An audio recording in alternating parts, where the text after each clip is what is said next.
લાગીને મને સદગુરુ મળ્યા. બધી જ દીકરી બેજો બેટા, કારણ કે ઘર જેવી વાતો કરવી છે. સૌપ્રથમ તો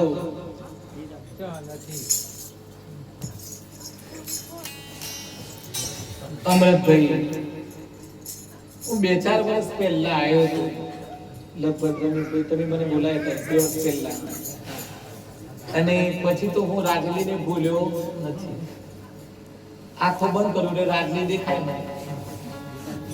ચોખ્ખું થોડુંક ધીમું કરજો, એટલે ઘર જેવી વાતો કરવાની છે. આપણે બહારથી લાવી નથી, મને જે અનુભવ થયા એ કહેવાના. વર્ષો પહેલા રાજલીમાં 2 વખત આવ્યો તો ગાડી લઈને, પણ કને ઘેર આવ્યો ખબર નથી, પણ એ વ્યક્તિને ખબર છે. દુઃખનો માર્યો આવ્યો તો સાહેબ. પણ પછી લાલભાઈ ને ભરતભાઈ વળી બોલાયો તે પાછો રમેશભાઈ થ્રુ મારા અહીંયા આવવાનું થયું. અને આટલું બધું ફર્યો ને, પણ સૌથી મોટું ગોમય તો રાજલી છે બાપા.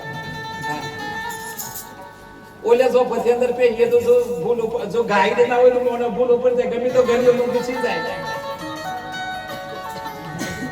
પણ મને રાજલી એટલા માટે વાલું છે, એટલા માટે વાલું છે કે હું કોઈને પૂછું કે રાજલી શું, એટલે મને શું કે ખબર છે બધા લોકો ભક્તો, રાજલી એટલે ભજનીકોનું ગોમ.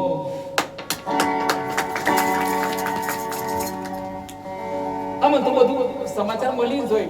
રાજલી એટલે ભજનીકોનું ગોમ, સંતોની અવર જવર વાળું ગોમ.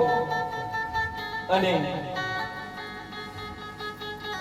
રાજલી એટલે શિક્ષણનું ગામ. આટલું સુંદર ગામ. સૌ પ્રથમ તો અમૃતભાઈની 4થી પુણ્યતિથિ નિમિત્તે તમે બધા ભજન કરતા ને, હું તો ઉપર જઈને પાછો આવી ગયો. તમે નવાઈ લાગે ને, ઉપર જઈને આવી ગયો. મેં શોભરિયાને પૂછ્યું કે આ અમારા અમૃત બાપા શું કરે છે? સાહેબ સાચું કહું, બંગલામાં જન્મ્યા છે, હિંચકા ખાતા હતા અને જોઈ રહ્યા હતા કે મારો લાલો ને મારો ભરત બે મારા પાસે ભજન કવડાવ્યું. અને સાહેબ ગેરંટી આપું, 100% લેણ કર્મ, આપણું કર્મ લેણ દેણ પૂરી થઈ ગઈ, પણ જો છે ને તે મારું વાલું લેર કરે છે. અને હું આખી જિંદગી સોમરિયાની તન મન ધનથી ભક્તિ કરીશ.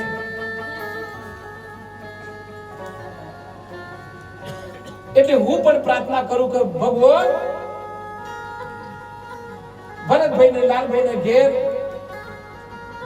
સંતોની અવર જવર કાયમ રહે. અને અમૃતરામ બાપાને કે બાપા તમે ચિંતા નહીં કરતો, તમારે જે ઈચ્છા છે પૂરી તો થઈ જાય, પણ અમે સોમરિયાને પ્રાર્થના કરીએ કે તમને જેટલા જન્મ મળે ને આ બધા જન્મમાં ભગવાન તમને સુખ આલમાં.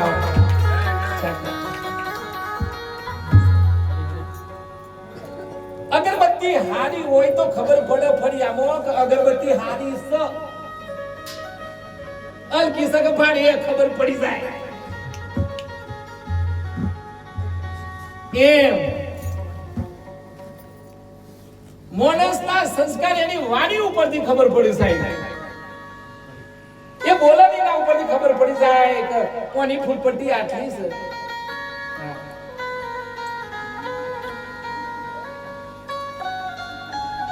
વધુ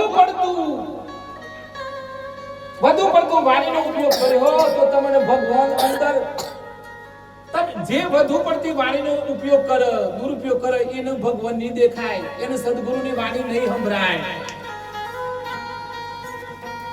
બધા જ સંતો એકાંતમાં જઈને ચૂપ થઈ ગયા, અને જે ચૂપ થઈ ગયા ને એના હાથે ભગવાન આવ્યો.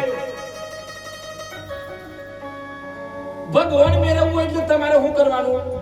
અંદર ઉતર ઉપર. જે તમે બહાર દોડા દોડ કર્યો તો તમને ભગવાન નહીં મળે. અંદર ઉતરવાનું છે, અંદર ઉતરવાનું. મોતી લેવો હોય તો સમુદ્રમાં ઊંડું ઉતરવું પડે, ઉપર મોતી ના મળે. હા, દૂધમાં એ પગ દહીંમાં પગ બે બાજુ લાગલ્યો હતો એક બાજુ રવા નહીં. એક નક્કી કરો, ભજન કરવું છે કે બસ 84 લાખ યોનીમાં રહું છે. મારા રમેશભાઈ તો બહુ સરસ કીધું, હવે અંદરથી જ આવે છે. બહુ સરસ બે લીટી ગાવી છે, પણ રમેશભાઈ જે ભજન ગાયક આવે ને મને ખો સુધારો, ગુરુજી મારા આવે મને ખો સુધારો. હા તમે બધા એમ થતા, પણ આપણો તો મન કો સુધરી જ જોશો હોય જેટલા બેઠા એટલા. તમે બધા તરી જાઓ એટલું તો અહીંયા બેઠા છો. ઘણા તરવાનો વિચાર કર કહું સંતોના શરણમાં જતો તરે, સંતોના શરણમાં જતો તરે, પણ જોયા નહીં, જોઈ નહીં તરે નહીં. ડૂબકી મારવી તો પૂરી મારવી, ડૂબકી મારવી તો પૂરી મારો બાપ, પૂરી મારો. એવી સરસ મજાની જીવનમાં વાણી બોલીએ કે લોકો યાદ કરે, એવું યાદ કરે. આ પેટીના બેન જાના તબલાના સુર શેઠ છે તારે ન જાય. આ એક કલા હોય તો આપણે કંટાળો આવે. એટલે વાણીનો સદુપયોગ કરવાનો. વાણી હમ વાપરવાની ભજનમાં વાપરો.